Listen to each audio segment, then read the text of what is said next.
Boa noite, meus irmãos. É muito bom estar com vocês aqui. Esse ano, 2017, nós estamos comemorando um evento histórico que marca também a história da nossa igreja. Há 500 anos atrás, um cristão convicto, chamado Martinho Lutero, ele se deparou com a realidade do tempo em que ele existia e da igreja do tempo em que ele existia, e ele percebeu que se comunicava uma salvação insuficiente.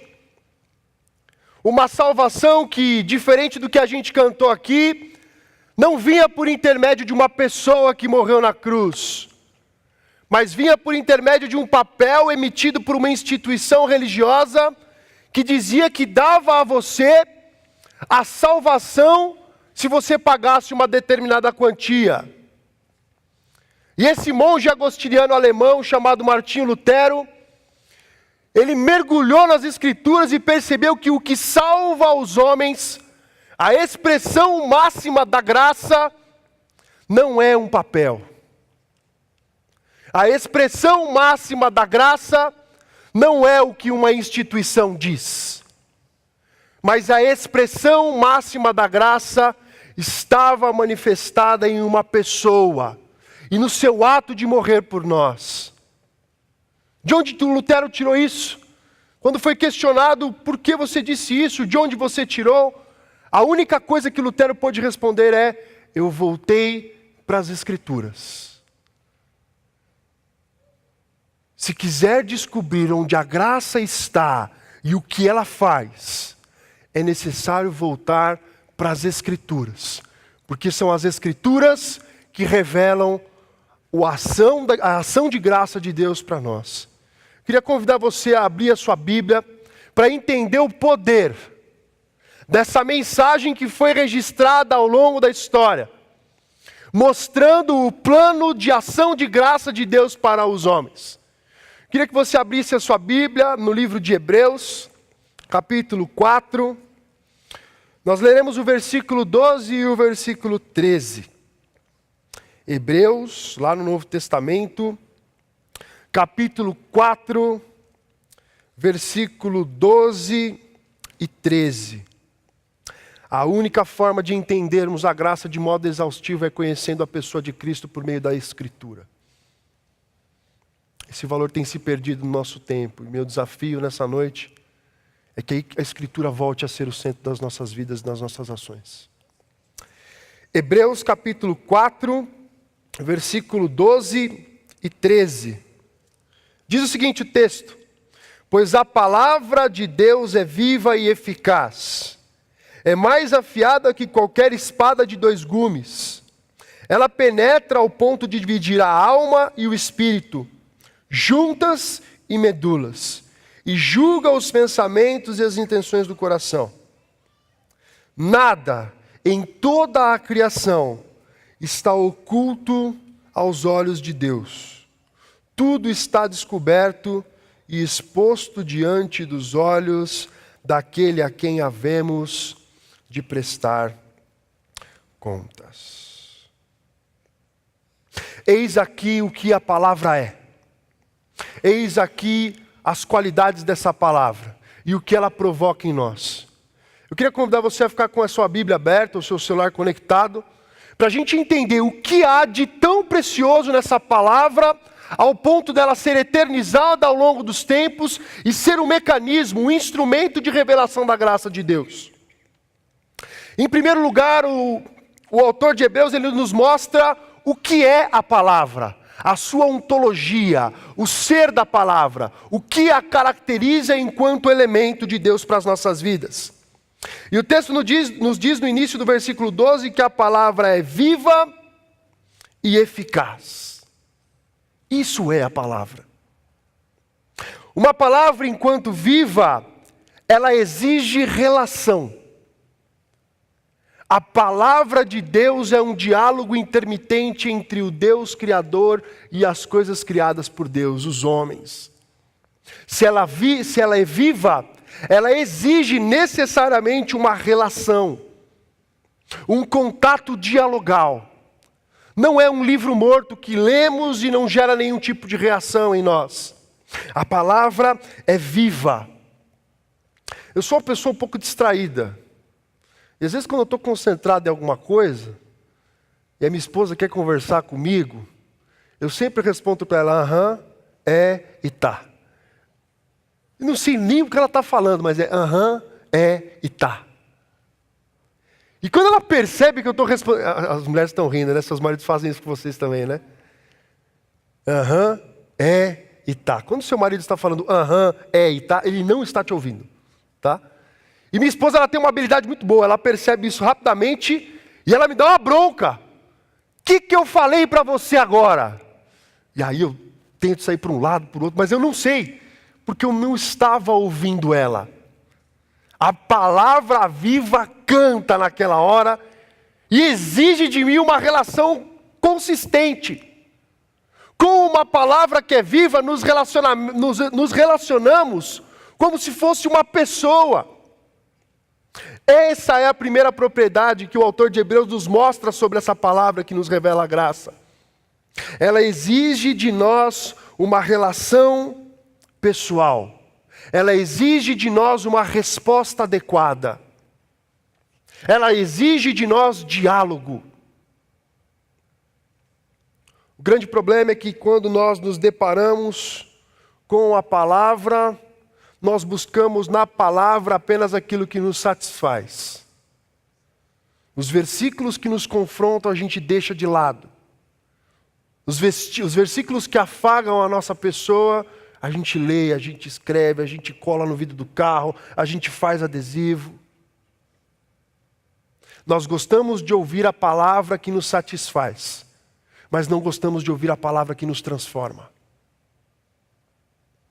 Se a palavra é viva, ela é um diálogo perfeito de Deus para nós.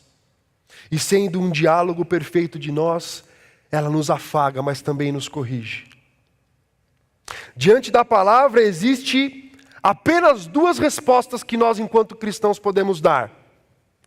Ou nós respondemos com indiferença e, portanto, desobedecemos a essa palavra viva, ou nós respondemos com aceitação e a consequência disso é a obediência.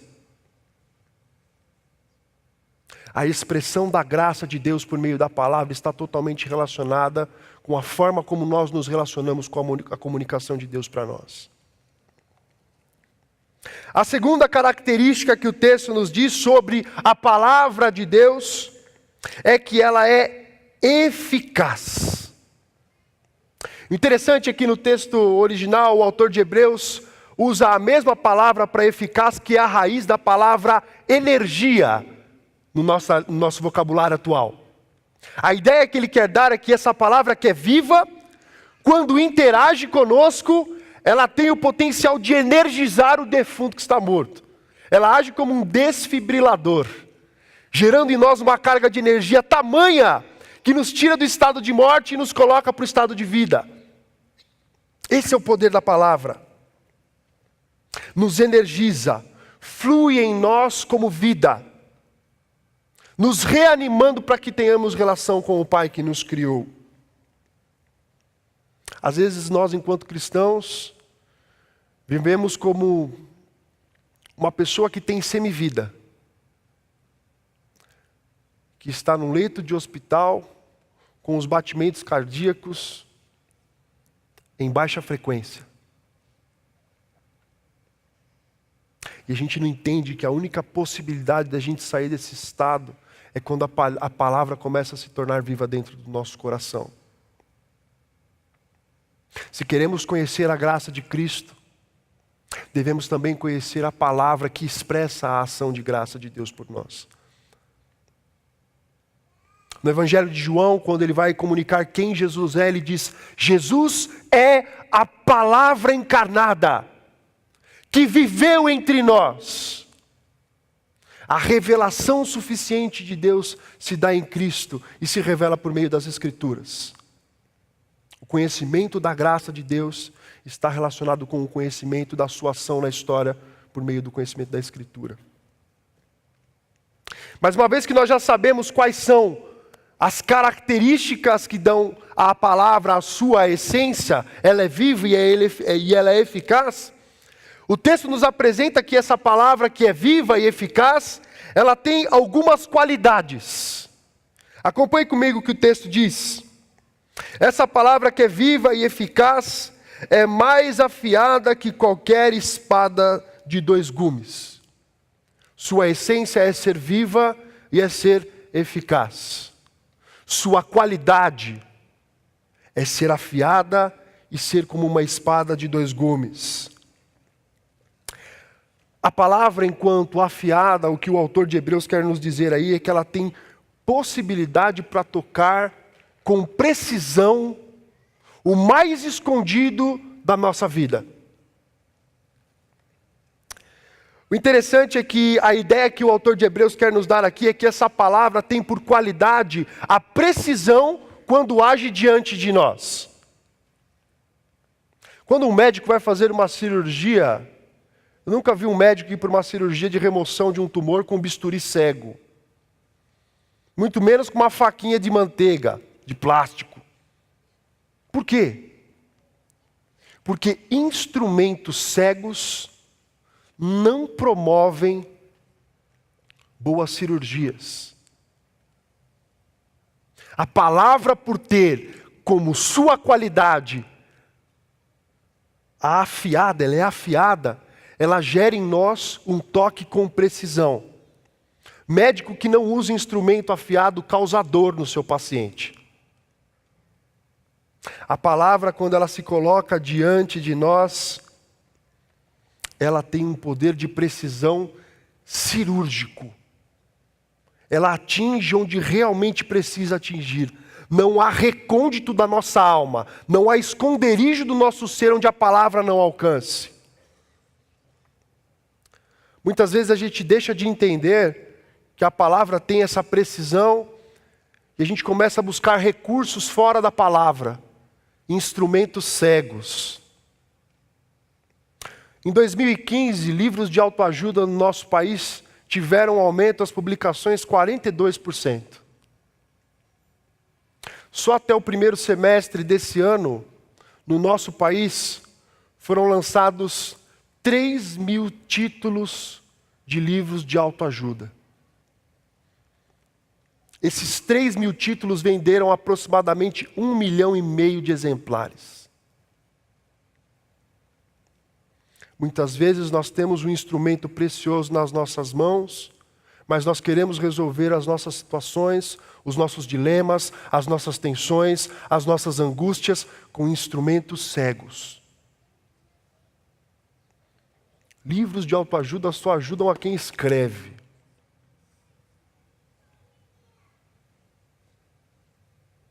E aqui não é um discurso contra a literatura secular. Aqui é um desafio para que você não tenha a literatura secular como seu instrumento de precisão. Porque a palavra nos ensina que aquilo que é vivo, eficaz, é afiado. Age em nós com precisão cirúrgica. Diferente do que qualquer outro instrumento, do que qualquer outro texto, que não tem a mesma precisão em nós. E às vezes nós, enquanto cristãos, e eu me coloco nesse bolo, somos omissos. Nós vemos pessoas à nossa margem, sofrendo dilemas, buscando respostas em trocentos títulos de autoajuda, mas nós não apresentamos aquele que é o instrumento afiado de Deus deixado para nós. A segunda qualidade que o autor de Hebreus nos coloca da palavra é que ela é como uma espada de 2 gumes. O interessante é que nessa época o instrumento de guerra, o instrumento militar mais apurado, a arma mais letal no mundo antigo, e aqui o contexto é o Império Romano, era uma espada de 2 gumes. Quando um soldado ia para a guerra com uma espada de 2 gumes, todo mundo o temia, porque não interessava para o lado onde ele mirasse a sua arma, ele atingiria alguém. Porque esse instrumento tocava em qualquer ângulo, em qualquer canto, em qualquer lugar. A palavra de Deus para nós, segundo o autor de Hebreus, ela é tão eficaz e atua de modo tão cirúrgico que ela atinge qualquer espaço dentro da nossa vida. como uma espada de dois gumes. Chega ao centro da nossa existência, nosso coração, a nossa mente, e tem o poder de transformar a nossa vida. Uma vez que a gente está ciente, agora que a gente já sabe que essa palavra ela tem um motivo de ser, ela é viva e eficaz, ela tem qualidades, ela é afiada e é como uma espada de dois gumes, o autor de Hebreus vai nos mostrar o que essa palavra de Deus para nós, ela faz conosco. Olha o que o texto diz. Ainda nós estamos no versículo 12. O texto diz o seguinte: essa palavra que é viva, que é eficaz, que é afiada, que é como espada de dois gumes, a sua ação em nós é penetrar ao ponto de dividir a alma e o espírito, juntas e medula, e julga os pensamentos e as intenções do coração. Ela penetra em nós de modo suficiente. Ela separa das nossas vidas aquilo que nos afasta de Deus. Aquilo que nos faz anular a graça de Deus em nossas vidas. Não existe nada que está oculto diante da palavra de Deus. Nada. Porque a penetração dela em nossas vidas é tão eficaz, é tão profunda, que ele vai dizer aqui, vai usar algumas figuras de linguagem para nos mostrar. A primeira característica dessa ação da palavra é que ela penetra ao ponto de dividir a alma e o espírito. Interessante é que no Novo Testamento, toda vez que, na maioria das vezes que a palavra alma aparece, dá a ideia das questões emocionais do indivíduo, tendo em vista a sua vida corriqueira, tendo em vista as suas intenções, tendo em vista os seus projetos. E algumas vezes a palavra espírito aparece no Novo Testamento para representar a terceira pessoa da Trindade. Aquele que foi deixado por Cristo após a sua ascensão. E o que o autor de Hebreus está querendo nos dizer é que a palavra de Deus, ela penetra de modo tão profundo em nós, que ela deixa claro os limites entre aquilo que fazemos na nossa vida terrena e a relação que nós temos com o Deus que nos criou. E ao descortinar esse limite, ela possibilita que a nossa vida seja uma vida eficaz diante da graça e do sacrifício de Jesus. Ela nos demonstra até onde nós, que somos cristãos, que amamos a Jesus e que entendemos o seu sacrifício, devemos ir. Onde é o limite da nossa alma e do nosso espírito? Da nossa vida terrena e da nossa vida e da nossa relação com Deus. O salmista, no Salmo 119, expressa muito bem essa ideia, dizendo o seguinte: guardei a tua palavra no meu coração para não pecar contra ti. A palavra é o balizador, o instrumento balizador das nossas ações. Porque ela chega ao ponto de nos mostrar onde está a alma e onde está o espírito. Onde estão as questões corriqueiras da nossa vida e onde está a nossa relação de intimidade com o Pai. E essas duas coisas caminham juntas.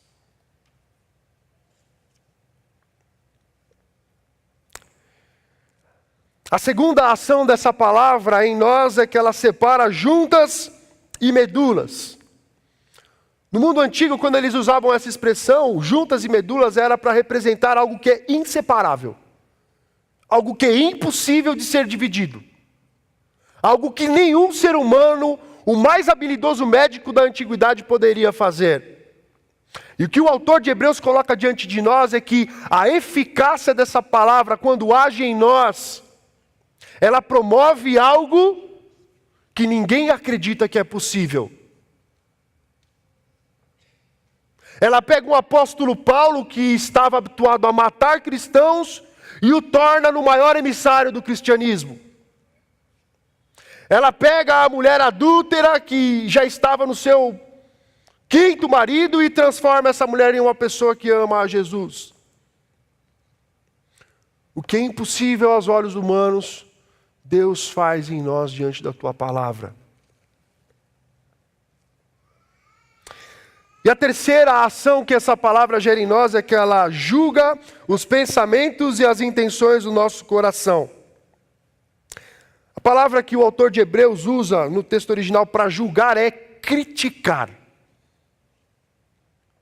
A palavra se depara diante dos nossos pensamentos e das nossas intenções de modo crítico. Não um julgamento de condenação, mas um crivo de postura.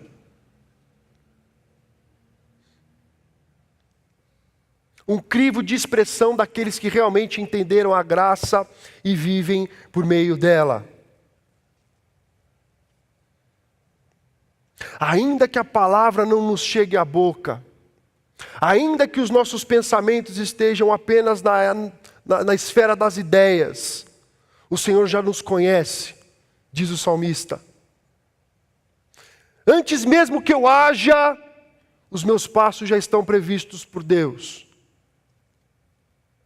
E aquele que entende o valor da palavra e o seu poder transformador, aceita que essa ação crítica do Evangelho para as nossas vidas se torne um direcionador do nosso caminho. Ela muda a nossa mente. Ela transforma o nosso pensamento. Aqueles que pensavam apenas em mal passam agora a desprezar o mal. Aqueles que executavam seus planos egoístas agora deixam de lado seus planos egoístas e passam a viver exclusivamente para a palavra. Porque ela descortina diante dos nossos olhos a ação de graça de Jesus. E a resposta para uma ação de graça tão excelente, manifestada no sacrifício de Cristo, é uma atitude de gratidão.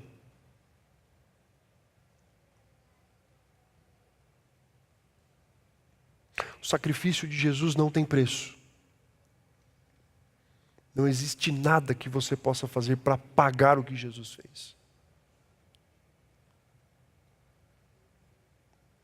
A gratidão é a postura daqueles que entendem realmente o que é a graça de Cristo. E gratidão tem a ver com entender que a palavra transforma a nossa mente, transforma o nosso pensamento, transforma a nossa atitude. Mas por que é tão excelente essa palavra? Como Lutero, apenas ao olhar para a palavra, entendeu o que é a graça de Cristo e transformou a história por isso. Por que ela é tão preciosa? Porque a palavra de Deus não é fruto da escrita e do pensamento de homens. Ela está acima de qualquer homem. Ela é atemporal. Ela valeu tanto há 2000 anos atrás como vale hoje. Modela as nossas ações, porque é a palavra do próprio Deus. Olha o que diz aí, versículo 13. Nada em toda a criação está oculto aos olhos de Deus. Tudo está descoberto e exposto diante dos olhos daquele a quem havemos de prestar contas. Uma vez que o autor de Hebreus anuncia o que é a palavra de Deus, ele anuncia agora quem é o autor da palavra. E assim como a palavra que tem uma essência, tem uma qualidade, tem uma função, o autor apresenta o correlato mostrando quem é o seu autor. Esse Deus que é o autor da sua palavra tem uma essência. Tem qualidades que se expressam nesse versículo e tem uma função. A essência que o autor de Hebreus nos mostra aqui é que Esse autor da palavra é onisciente, sabe de tudo, a tempo e fora de tempo. Nada, diz o versículo, em toda a criação está oculto aos olhos de Deus. Nada está oculto. Já pensou se nós tivéssemos entre nós alguém que pudesse ler pensamentos? E você fosse conversar com essa pessoa? Imagina que negócio terrível. Primeiro que eu fugiria. Mas se você tivesse que conversar com essa pessoa, você ia se constranger pelo simples fato de saber que ela pensa o que você está pensando. E às vezes a gente se relaciona com Deus como se Ele não pudesse conhecer os nossos pensamentos. Não existe, segundo o texto, nada em toda a criação que está oculto aos olhos de Deus. Adão e Eva, quando pecaram no jardim do Éden, a sua primeira atitude foi se esconder, achando que poderiam desviar a sua atitude daquele que conhece tudo em toda a criação. Quando nós nos escondemos da palavra de Deus, nós também estamos nos escondendo de Deus.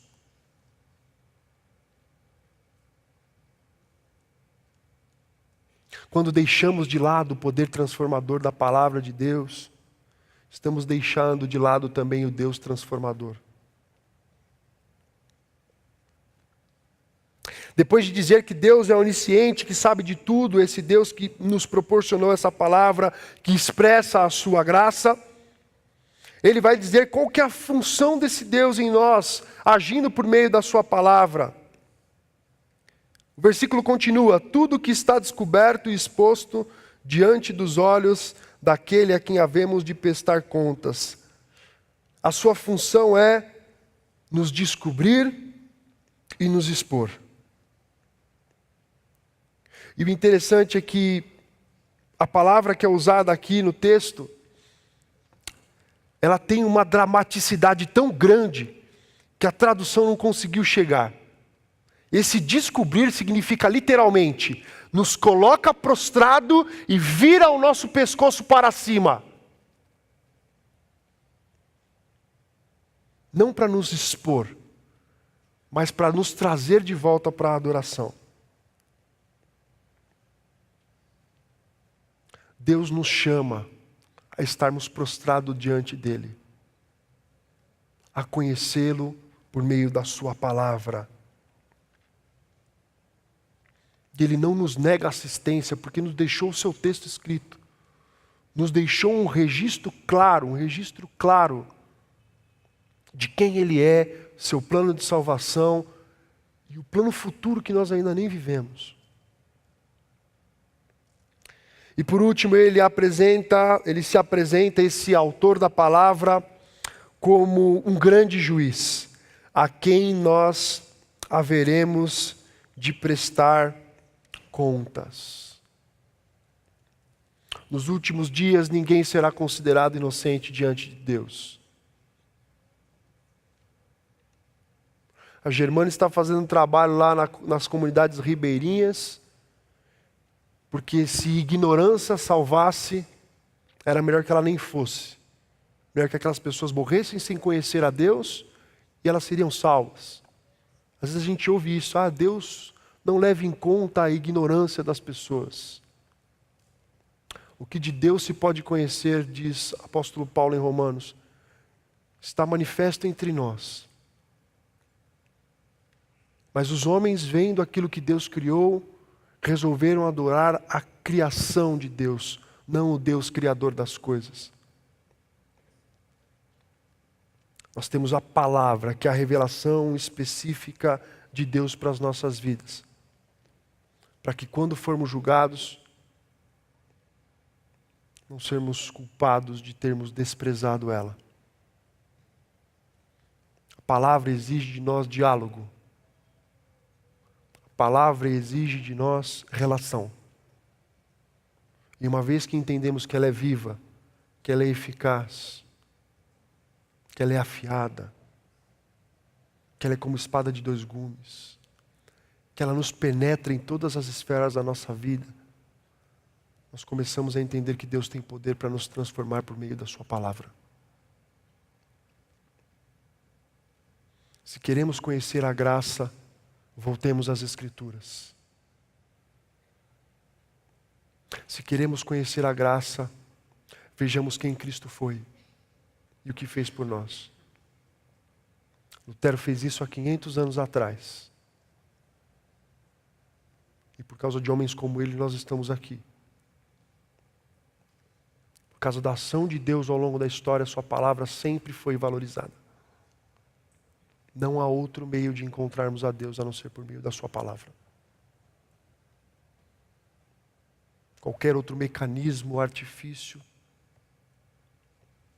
barra a nossa relação com Deus, não nos aproxima de Deus. Queria que você abaixasse a sua cabeça.